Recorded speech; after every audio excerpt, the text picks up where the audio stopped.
Ombligo en mexicano, hemos dicho es xicli en lengua náhuatl.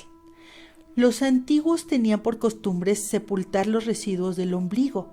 El del varón era sepultado en el campo de batalla o en un árbol, si suponían que estaba predestinado a ser un guerrero o un agricultor, mientras que el de la niña en el hogar, junto al tlecuil y el metate. En sus crónicas Sahagún dejó encuentros referenciales en torno al ombligo y rituales que predestinan al niño a su nacimiento en el mecanismo social y natural. Del conjunto de narraciones recogidas con respecto al ombligo, encuentro vasta relación con las de diversos sitios y periodos del pensamiento mesoamericano. Los abuelos, porque así era, así lo contaban, con aseveraciones de indudable credibilidad. Cuando nacía un niño, tomaban el residuo del ombligo y lo enterraban lo más lejos posible de la casa. Lo llevaban para tierra caliente o lo enterraban en el ahuehuete, rumbo a Chalma. Se tenía la creencia de que sólo así podría llegar a ser un hombre con virilidad. De no ser así, crecería pegado a las faldas de su madre.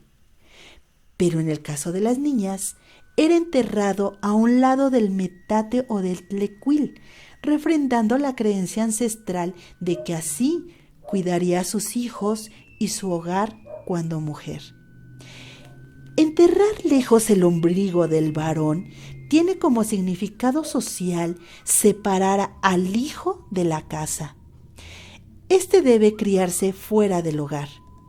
Encontramos diversas y sutiles diferencias y similitudes marcadas entre el acontecer del pueblo actual y el de su pasado prehispánico.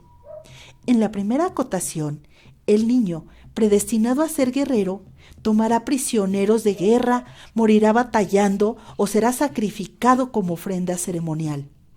En cuanto a la mujer, elementales y pocos son los cambios todavía. El ombligo es la cicatriz de la separación entre la madre y el hijo, separación necesaria para la individualización e independencia. El ombligo significa entonces unión y separación, origen y final. Una expresión común. A mi ombligo no lo enterraron aquí.